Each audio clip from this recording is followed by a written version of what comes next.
जय हिंद छात्रों, मैं अंशुमान। स्वागत है आपका हिंदी है शाम चैनल को। तो आज हम इस वीडियो में आलोचना करेंगे चित्रलेखा। और ये जो वीडियो होने वाला है आपका लगभग 70 से ज़्यादा एमसीक्यू आज हम इस वीडियो में डिस्कशन करेंगे। और ये उपन्यास जो है चित्रलेखा उपन्यास, और ये उपन्यास को लिखा है आपका भगवती चरण वर्मा जी ने, ठीक है। और हिंदी सिलेबस के अंदर आपके कुल 3 उपन्यास हैं। पहला हो गया आपका कर्मभूमि, दूसरा चित्रलेखा और तीसरा हो गया आपका बंटी, ठीक है। तो आप चित्रलेखा उपन्यास को पढ़े होंगे, फिर भी मैं जो है की पॉइंट की तरह कुछ बातें ऐसी भी है कि मैं आपको बता दूं। पहला तो है इस उपन्यास में रत्नांबर जो गुरु हैं, ठीक है, उनके 2 शिष्य थे, श्वेतांग और विशाल देव। और श्वेतांग जो क्षत्रिय थे और विशाल देव ब्राह्मण थे, ठीक है। दोनों का जो आपका एज था, आयु थी 25 वर्ष के थे। और श्वेतांग को रत्नांबर ने भेज दिया बीजगुप्त के पास, जो कि बीजगुप्त एक भोगी थे, ठीक है। और रत्नांबर ने विशाल देव को भेज दिया कुमारगिरी के पास, जो कि योगी थे, ठीक है। और ये उपन्यास में संसार में पाप क्या है, ठीक है, इस संसार में पाप क्या है, पाप के बारे में जानकारी प्राप्त करने के लिए दोनों शिष्य जाते हैं अलग अलग गुरुओं के पास, ठीक है। तो चलिए आज हम इस विषय को अच्छी तरह से देखेंगे और बहुत गहराई से प्रश्न मैं आपके लिए भी लेके आया हूं। तो तब तक के लिए ध्यान से देखें, और अगर मेरे चैनल को सब्सक्राइब नहीं किए तो सब्सक्राइब करें, लाइक करें, साथ साथ शेयर करें। चलिए पहला प्रश्न आपके सामने, चित्रलेखा एक क्या है? तो चित्रलेखा एक क्या है, देखिए अगर पूछा जाए कि चित्रलेखा कौन थी, तो उसके जो उत्तर आएगा एक नर्तकी थी, ठीक है। लेकिन यहां पर लिखा गया है चित्रलेखा एक क्या है, उपन्यास है, निबंध, नाटक या रेखाचित्र। तो इसका सही उत्तर होगा आपका उपन्यास, ठीक है। सही उत्तर क्या होगा आपका उपन्यास। चलिए आगे बढ़ते हैं।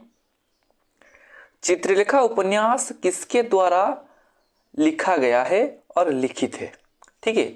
यह जो उपन्यास है प्रेमचंद द्वारा, भगवती चरण वर्मा द्वारा, जयशंकर प्रसाद या मोहन राकेश। तो इसका सही उत्तर होगा आपका भगवती चरण वर्मा, ठीक है। यहां पर जो लिखा है प्रेमचंद, प्रेमचंद ने लिखा है आपका कर्मभूमि, ठीक है। प्रेमचंद ने लिखा है कर्मभूमि। चलिए आगे बढ़ते हैं। श्वेतांग और विशाल देव के गुरु कौन थे? श्वेतांग और विशाल देव के गुरु कौन थे? कृष्णादित्य, कुमारगिरी, बीजगुप्त या रत्नांबर। तो ये जो श्वेतांग और विशाल देव थे, ये दोनों शिष्य थे किनके? रत्नांबर के, ठीक है। श्वेतांग जो थे ये क्षत्रिय थे और विशाल देव जो थे ये आपका ब्राह्मण थे, ठीक है। दोनों की आयु 25 वर्ष की थी। चलिए आगे बढ़ते हैं। ये छोटी छोटी जानकारी आपको लेनी चाहिए, क्योंकि आरएसटी में, चाहे वो आरएसटी हो गया या फिर ओईवी हो गया, ठीक है, एसएसटी हो गया, जितने भी आपके आने वाले एग्जाम हैं गहराई से प्रश्न पूछे जा सकते हैं, खास करके एसएसटी में, ठीक है। जो एसटी एससी डेवलपमेंट स्कूल के जो रिक्रूटमेंट अभी अभी आपको अप्लाई होगा, यानी मई 1 को अप्लाई होगा, उसमें प्रश्न बहुत गहराई से पूछा जाता है, इसलिए वीडियो को अंत तक देखें। चलिए आगे बढ़ते हैं। चित्रलेखा उपन्यास में योगी कौन था, ठीक है। चित्रलेखा उपन्यास में योगी कौन था? कुमारगिरी, चंद्रगुप्त, मृत्युंजय या चाणक्य। तो इसका सही उत्तर होगा आपका गुरु कुमारगिरी, ठीक है। अगर यहाँ पर कुमारगिरी दिया हो तो उसमें आपको क्लिक करना है, अगर गुरु कुमारगिरी दिया हो वो भी सही होगा, ठीक है। चलिए आगे बढ़ते हैं। ऑप्शन प्रश्न 5, चित्रलेखा उपन्यास में भोगी कौन था, ठीक है। कृष्णादित्य, बीजगुप्त, रत्नांबर या कुमारगिरी। तो इसका सही उत्तर होगा आपका बीजगुप्त था भोगी और कुमारगिरी थे योगी, ठीक है। चलिए आगे बढ़ते हैं। विशाल देव की आयु कितनी थी? विशाल देव की आयु कितनी थी, ठीक है। 30 वर्ष, 35 वर्ष, 25 वर्ष या 40 वर्ष। तो इसका सही उत्तर होगा 25 वर्ष या 25, ठीक है। चलिए आगे बढ़ते हैं। पाटलिपुत्र की सर्वश्रेष्ठ सुंदरी कौन थी? पाटलिपुत्र की सर्वश्रेष्ठ सुंदरी कौन थी? यशोधरा, चंद्रकला, मालविका या चित्रलेखा। तो इसका सही उत्तर होगा आपका चित्रलेखा, ठीक है। ये जो मालविका है और यहाँ पर लिखा है ये मालविका, ये आपका आया है चंद्रगुप्त नाटक से, ठीक है। चंद्रकला आपका आषाढ़ का एक दिन का कैरेक्टर है, ठीक है। और यशोधरा जो कि आपका ये भी आपका आया है चित्रलेखा से, और यशोधरा एक कविता भी है, ठीक है। चलिए आगे बढ़ते हैं। पाप के बारे में किसने रत्नांबर को पूछा, ठीक है। पाप क्या है, ये पाप के बारे में किसने रत्नांबर से को पूछा? विशालदेव, कुमारगिरी, श्वेतांग या सुतांग और विशालदेव। तो इसका सही उत्तर आपको कमेंट बॉक्स पर देना है, ठीक है। सर 8 नंबर प्रश्न का उत्तर ये होगा या फिर ये होगा, ठीक है। चलिए आगे बढ़ते हैं। बीजगुप्त का शिष्य कौन था? बीजगुप्त का शिष्य कौन था? कुमारगिरी, कृष्णादित्य, श्वेतांग या मणिभद्र।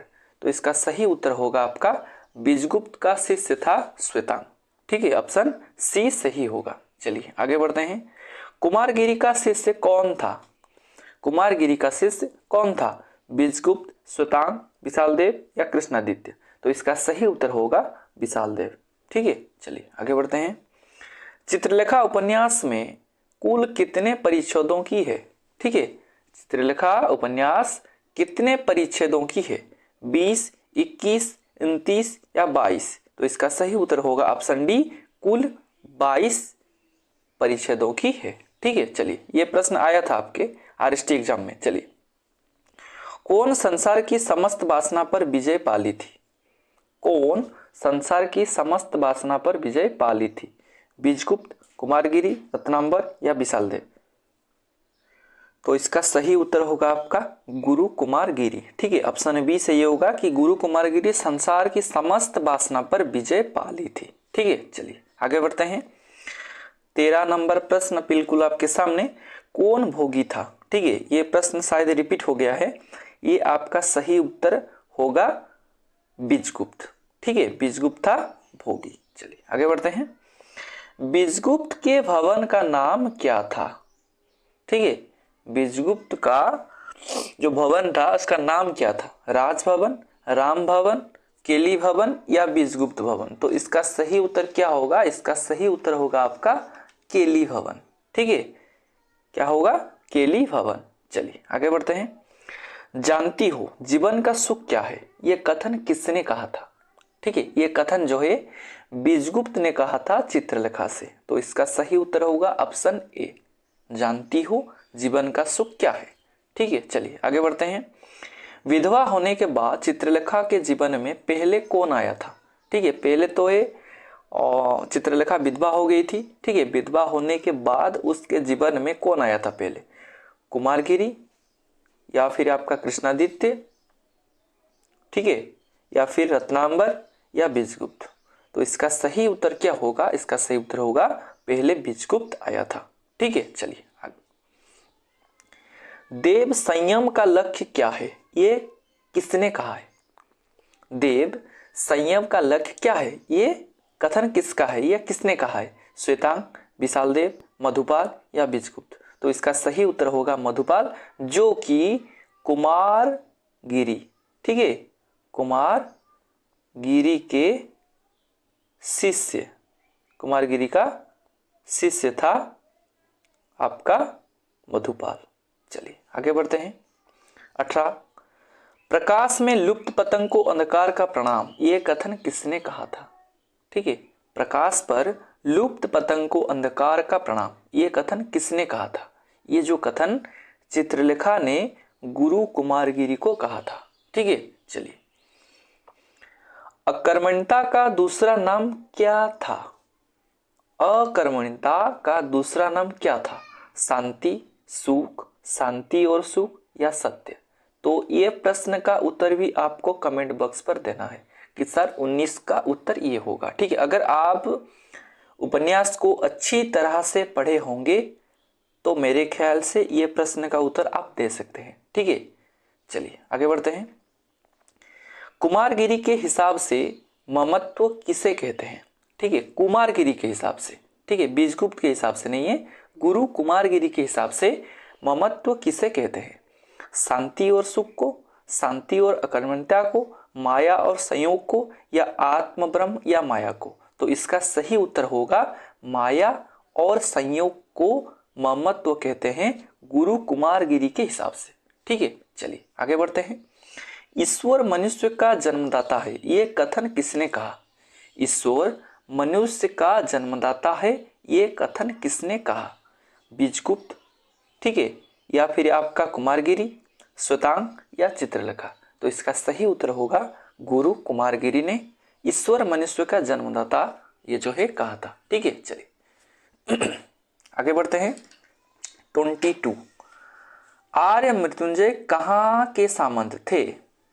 ठीक है, आर्य मृत्युंजय कहाँ के सामंत थे? इसका सही उत्तर होगा आपका पाटलिपुत्र के सामंत थे आर्य मृत्युंजय। उनके जो कन्या थी यशोधरा। ठीक है, चलिए, और वो चाहते थे कि यशोधरा का विवाह बीजगुप्त से हो, लेकिन बीजगुप्त नहीं चाहते थे।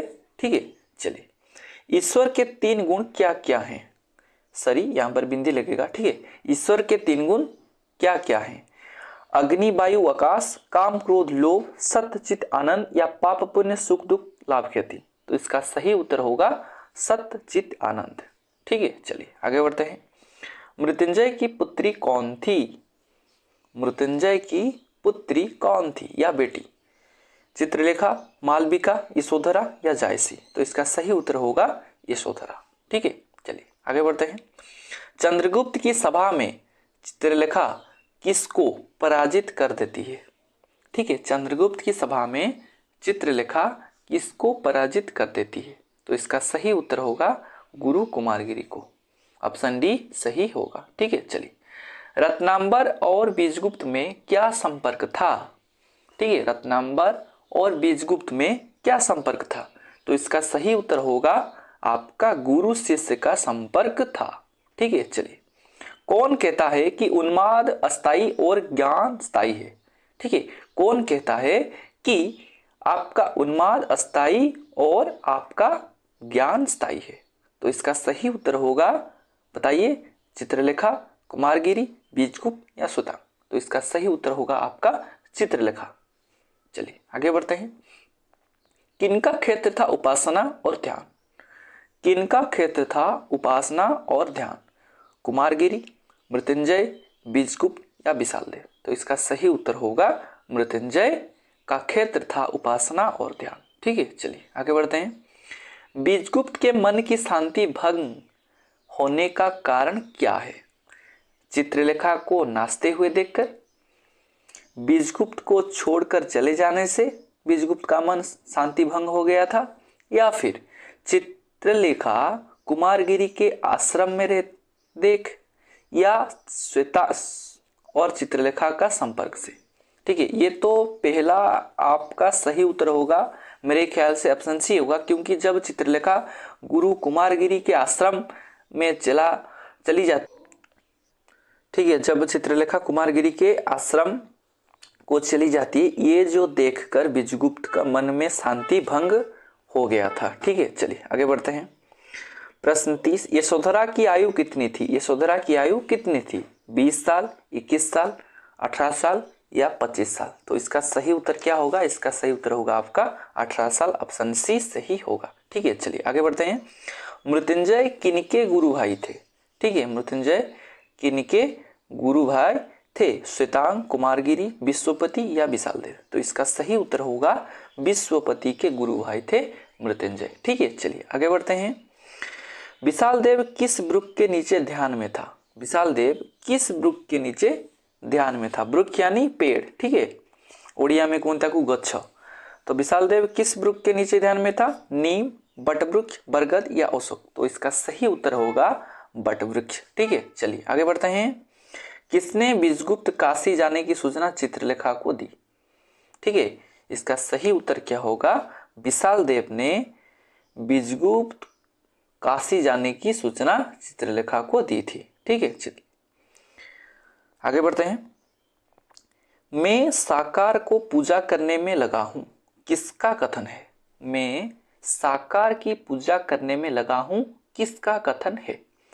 चित्रलेखा, बीजगुप्त, विशालदेव या कुमारगिरी? तो इसका सही उत्तर होगा गुरु कुमारगिरी ने कहा कि मैं अभी जो है साकार की पूजा करने में लगी हूँ। ठीक है, चलिए आगे बढ़ते हैं। चित्रलेखा उपन्यास में किसकी उपमा दी गई है? दया और करुणा, स्नेह और श्रद्धा, माया और मोह या प्रेम और वासना? तो इसका सही उत्तर होगा प्रेम और वासना। ये जो दो हैं ये चित्रलेखा उपन्यास में उपमा दी गई है। ठीक है, चलिए आप वीडियो को देखने के साथ साथ उपन्यास हो, चाहे फिर नाटक हो या फिर रेखाचित्र हो या कहानी हो, आप अच्छी तरह से पढ़ें, बीट बाय बीट पढ़ें, ताकि एग्जाम में किसी भी तरह का प्रश्न हो आप अटेंड कर सके। ठीक है, चलिए आगे बढ़ते हैं। मृत्युंजय किसके कहने पर काशी जाते हैं? कुमारगिरी, चित्रलेखा, बीजगुप्त या यशोधरा? तो इसका सही उत्तर होगा बीजगुप्त के कहने पर मृत्युंजय काशी जाते हैं अपनी पुत्री के साथ। ठीक है, चलिए आगे बढ़ते हैं। बीजगुप्त किसे सामंत पद दान कर देते हैं? ठीक है, बीजगुप्त किसे सामंत पद दान कर देते हैं? इसका सही उत्तर होगा आपका श्वेतांग। ठीक है, श्वेतांग को सभी जो दान कर देते हैं ताकि श्वेतांग यशोधरा को विवाह कर सके। ठीक है, चलिए आगे बढ़ते हैं। ये बहुत अच्छी उपन्यास है। मैं हमेशा कहता हूँ कि जिंदगी में एक बार आप कर्मभूमि पढ़ें, चित्रलेखा पढ़ें, एक बार आप आषाढ़ का एक दिन भी पढ़ें। ठीक है, और आपका बंटी भी पढ़ें। ये जो नाटक हैं, उपन्यास हैं, ये एक दो बार आप पढ़ें। ठीक है, ताकि आप अपने जीवन में किसी भी मुश्किलें हों सभी आप हद पार कर सकते हैं, क्योंकि ये उपन्यास ऐसी है कि आपको अपने ज़िंदगी में समस्या तो आती रहती है। ठीक है, लेकिन उस समस्या को किस तरह से हम मुश्किलों को सामना करेंगे ये प्रेरणा देता है। ठीक है, चलिए आगे बढ़ते हैं। तो चित्रलेखा विधवा हुई थी। ठीक है, चित्रलेखा विधवा हुई थी कौन सी साल में? 18, 17 या फिर 8 या फिर 21? तो इसका सही उत्तर होगा 18 साल में चित्रलेखा विधवा हुई थी। ठीक है, चलिए श्वेतांग के अनुसार संयम का लक्ष्य क्या है? श्वेतांग के अनुसार संयम का लक्ष्य क्या है? इसका सही उत्तर होगा सुख और शांति।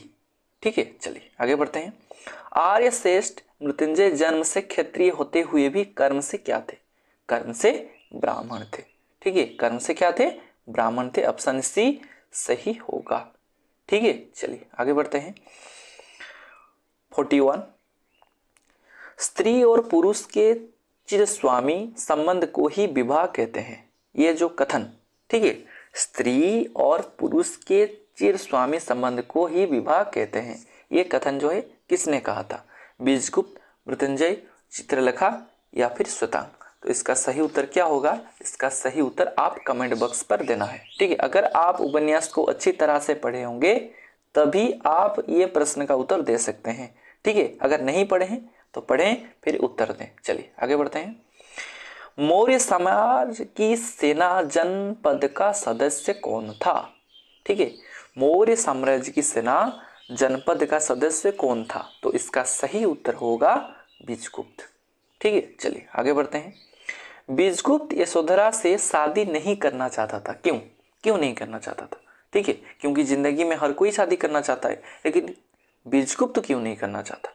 चित्रलेखा कहने पर, यशोधरा की खुशी के लिए, खुद के स्वार्थ के लिए या श्वेतांग की खुशी के लिए? तो इसका सही उत्तर होगा श्वेतांग की खुशी के लिए। देखिए, खुशी जो है ये आपका स्त्रीलिंग शब्द है। ठीक है, खुशी से खुशियां, तो ये श्वेतांग की खुशी के लिए बीजगुप्त यशोधरा से शादी नहीं करना चाहता। हालांकि वो चित्रलेखा से प्यार करता था, फिर भी श्वेतांग की खुशी के लिए वो यशोधरा से शादी नहीं करना चाहता था। ठीक है, चलिए आगे बढ़ते हैं। श्वेतांग का यशोधरा से विवाह किस दिन होने का निश्चय हुआ? रविवार, मंगलवार, सोमवार या फिर शनिवार? तो इसका सही उत्तर होगा रविवार को। ठीक है, चलिए आगे बढ़ते हैं। कितने दिनों के बाद श्वेतांग महाप्रभु रत्नांबर के पास आता है? ठीक है, कितने दिनों के बाद महाप्रभु रत्नांबर के पास आते हैं? ठीक है, ये हिंदी का एक संग भी है, कितने दिनों के बाद मिले हैं। ठीक है, अगर आप सॉन्ग को सुना होगा तो एक दो बार सॉन्ग को सुनिए, क्योंकि ये बहुत अच्छी गीत है। ठीक है, तो कितने दिनों के बाद? 2 महीने, 1 साल, 2 साल या फिर 6 महीने। तो इसका सही उत्तर होगा 1 साल। ठीक है, 1 साल के बाद श्वेतांग महाप्रभु रत्नांबर के पास आता है। श्वेतांग भी आता है और आपका जो है विशाल देव भी, दोनों शिष्य रत्नांबर के पास आते हैं 1 साल के बाद। ठीक है, चलिए कुमारगिरी ने किस अंधकार, मोह, माया और वासना कहा है? ठीक है, कुमारगिरी ने किसे अंधकार, मोह, माया और वासना कहा है? पुरुष को, नौकर को, पशु पक्षी को या स्त्री को? इसका सही उत्तर होगा स्त्री को कहा है मोह, माया और वासना। ठीक है, चलिए तो अगर आप जो है कबीरदास के जो दोहा है, ठीक है, माया महा ठगिनी, अगर आप नहीं देखें तो इस वीडियो के डिस्क्रिप्शन के नीचे मैं लिंक दे दूंगा, पहले उस दोहा को जाके आप पढ़ें, समझें। ठीक है, क्यों कहा जाता है माया स्त्री को खास करके। चलिए, चित्रलेखा ने कुमारगिरी के मस्तक पर क्या रख दिया? ठीक है, इसका सही उत्तर होगा विजय मुकुट। ठीक है, चलिए आगे बढ़ते हैं। श्वेतांग चित्रलेखा का हाथ पकड़कर कहाँ ले गया? ठीक है, श्रृंगार गृह, नृत्यशाला, प्रेक्षालय या कुमारगिरी के पास?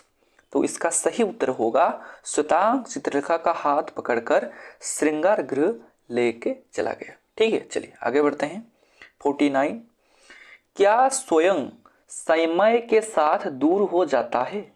ठीक है, क्या स्वयं समय के साथ दूर हो जाता है? सुख, शांति, दुख या साम्राज्य? देखिए, समय के साथ दूर हो जाता है आपका दुख। ठीक है, दुख सही होगा, ऑप्शन सी। चलिए, यशोधरा ने बीजगुप्त के हाथ में क्या दिया? मणिमाला, मेघमाला, रत्नमाला या चांदीमाला? तो इसका सही उत्तर होगा मणिमाला। चलिए आगे बढ़ते हैं। चित्रलेखा ने कुमारगिरी से तड़प कर क्या कहा? ज्ञान, ज्ञानी नीच, प्रेमी ईश्वर मेरे, नीच झूठे पशु, वासना के कीड़े या प्रियतम प्यारे? तो इसका सही उत्तर होगा क्रोध से चित्रलेखा ने गुरु कुमारगिरी को कहा कि नीच, झूठे पशु, वासना के कीड़े। चलिए आगे बढ़ते हैं। श्वेतांग को बीजगुप्त ने क्या दान कर दी? अपना रथ, अपना घर, अपनी सारी संपत्ति या अपनी गाड़ी घोड़ा? तो इसका सही उत्तर क्या होगा? अपनी सारी संपत्ति। तो ठीक है, ये आपका 53 है, देख सकते हैं। चलिए, मृत्युंजय ने बीजगुप्त से क्या कहा? आप ज्ञानी हो, आप स्वार्थी हैं, आप मनुष्य नहीं देवता हैं या फिर आप स्वयं भगवान हो? तो इसका सही उत्तर होगा मृत्युंजय ने बीजगुप्त से क्या कहा? आप मनुष्य नहीं देवता हैं। ठीक है, चलिए आगे बढ़ते हैं। मेरे देवता मुझे क्षमा करो, किसका कथन है? मेरे देवता मुझे क्षमा करो, किसने किससे कहा है या फिर किसका कथन है? ठीक है, यशोधरा, श्वेतांग, चित्रलेखा या फिर आपका बीजगुप्त? तो इसका सही उत्तर होगा चित्रलेखा ने कहा है बीजगुप्त के अंत को। ठीक है, अंत यानी परिसमाप्त को, यानी ये जो आपका उपन्यास है, अगर आप पढ़े होंगे तो लास्ट को चित्रलेखा ने कहा है कि मेरे देवता मुझे आप क्षमा कर दीजिए। ठीक है, चलिए आगे बढ़ते हैं। चित्रलेखा के अनुसार यवन का अंत क्या है? जीवन का स्वरूप, मृत्यु, बचपन का सार या जीवित मृत्यु? तो इसका सही उत्तर होगा जीवित मृत्यु। ठीक है, चलिए, बीजगुप्त के अनुसार यौवन का अंत क्या था? ठीक है, वो था आपका चित्रलेखा के अनुसार, ये आपका बीजगुप्त के अनुसार। तो बीजगुप्त के अनुसार यौवन का अंत था आपका अज्ञात अंधकार। अज्ञात यानी जो आप जानते नहीं। ठीक है, चलिए आगे बढ़ते हैं। चलिए, चित्रलेखा के स्वर्गीय पति कृष्णादित्य का व्यक्तित्व किससे मिलता जुलता था?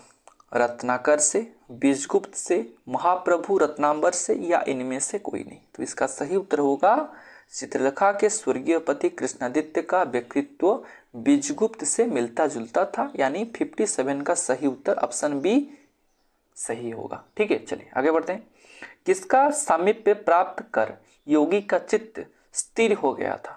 ठीक है, किसका सामीप्य प्राप्त कर योगी कुमारगिरी का चित्त यानी मन स्थिर हो गया था? विशाल देव, श्वेतांग, चित्रलेखा या बीजगुप्त? तो इसका सही उत्तर आप कमेंट बॉक्स पर देना है। ठीक है, चलिए आगे बढ़ते हैं। प्रेम परिवर्तनशील है, यह कथन किसका है? ठीक है, यह कथन किसका है? बीजगुप्त, विशाल देव, श्वेतांग या चित्रलेखा? तो इसका सही उत्तर क्या होगा? इसका सही उत्तर होगा आपका चित्रलेखा का कथन है कि प्रेम जो है ये परिवर्तनशील है। ठीक है, चलिए। चित्रलेखा किससे दीक्षा लेना चाहती थी? इसका सही उत्तर होगा गुरु कुमारगिरी। ठीक है, गुरु कुमारगिरी से चित्रलेखा दीक्षा लेना चाहती थी। ठीक है, फिर हम अगले वाले जो स्लाइड है उस पर चलेंगे। चलिए, तो यहाँ पर आप देख सकते हैं। ठीक है, यहाँ पर 61। चलिए, चित्रलेखा उपन्यास में पुरुष पात्र कितने हैं? ठीक है, ये भी आपको कमेंट बॉक्स पर देना है कि ये जो उपन्यास है इनमें से कुल पुरुष पात्र कितने हैं। चलिए, चंद्रगुप्त मौर्य का महामात्य कौन था? ठीक है, चंद्रगुप्त मौर्य का महामात्य था चाणक्य। ठीक है, इसका सही उत्तर क्या होगा? चाणक्य होगा। स्त्री का क्षेत्र है समर्पण, किसका कथन है? बीजगुप्त, कुमारगिरी, चित्रलेखा या श्वेतांग? तो इसका सही उत्तर होगा चित्रलेखा ने कहा है कि स्त्री का क्षेत्र जो है यह आपका समर्पण भाव है। ठीक है, चलिए आगे बढ़ते हैं। बीजगुप्त ने गंगा के तट पर कितने व्यक्ति को देखे? इसका सही उत्तर होगा 3 व्यक्ति को देखे। ठीक है, चलिए आगे बढ़ते हैं 65 की ओर। श्वेतांग और यशोधरा का विवाह का प्रीतिभोज कौन से दिन था? ठीक है, कौन से दिन को था? देखिए, विवाह हुआ था आपका रविवार को, लेकिन जो प्रीतिभोज था, रिसेप्शन था, ठीक है, भोजी था, ये आपका था चंद्रवार को। ठीक है, चंद्रवार को प्रीतिभोज था। चलिए आगे बढ़ते हैं। चंद्रवार का मतलब क्या है? देखिए, चंद्रवार का मतलब है, अगर आप पढ़े होंगे तो चंद्रवार का मतलब है आपको सोम। ठीक है, चंद्रवार का अर्थ है सोम, या फिर कह सकते हैं आपका चंद्रवार। ठीक है, चंद्रवार भी कह सकते हैं, नहीं तो आपका इंदुवार भी कहते हैं। ठीक है, इंदुवार यानी सोमवार, यानी आपका सप्ताह का पहला या फिर मंगलवार के पहले दिन को कहा जाता है चंद्रवार या फिर सोमवार। तो इसका सही उत्तर होगा चंद्रवार का मतलब है आपका सोमवार। ठीक है, सप्ताह का पहला दिन या फिर मंगलवार के पहले दिन को यानी सोमवार को कहा जाता है चंद्रवार। ठीक है, समझ में आ गया? चलिए आगे बढ़ते हैं। आए रे अगर प्रेम ही मर जाता तो मैं ये वैभव क्यों छोड़ता? किसका कथन है? ठीक है, कुमारगिरी, बीजगुप्त, श्वेतांग या चित्रलेखा? तो इसका सही उत्तर होगा बीजगुप्त ने कहा कि अगर प्रेम ही मर जाता तो मैं ये वैभव क्यों छोड़ता। चलिए, नाश हो ये कथन किसने किससे कहा? बीजगुप्त ने चित्रलेखा को, बीजगुप्त ने श्वेतांग को, श्वेतांग ने बीजगुप्त को, या फिर कुमारगिरी ने बीजगुप्त को? तो इसका सही उत्तर होगा श्वेतांग ने बीजगुप्त को कहा है कि नाश हो। ठीक है, चलिए आगे बढ़ते हैं। मैं सोचता हूं मनुष्य कर्म मार्ग और धर्म मार्ग दोनों ही अपना नहीं सकता, किसका कथन है? बीजगुप्त का, कुमारगिरी का, श्वेतांग का या मृत्युंजय का? ये 69 वाला प्रश्न भी आप कमेंट पर देना है कि सर 69 का प्रश्न का उत्तर ये होगा। ठीक है, और ये वीडियो का सबसे अंतिम वाला प्रश्न, मैं साकार की पूजा करने में लगा हूं, ये कथन किसका है? ये जो कथन है गुरु कुमारगिरी का है। ठीक है, तो ये थी चित्रलेखा के उपन्यास के बारे में लगभग 70 MCQ। ठीक है, और ये 70 MCQ आप डिस्कशन करें, 1-2 बार वीडियो को देखें। ठीक है, उपन्यास को भी पढ़ें ताकि आपके आने वाले जो भी एग्जाम हो आप क्रैक कर सकते हैं। ठीक है, तो वीडियो अच्छी लगी तो कमेंट पर लिख देना। ठीक है, तो ये थी आपके लिए वीडियो, तो तब तक के लिए धन्यवाद।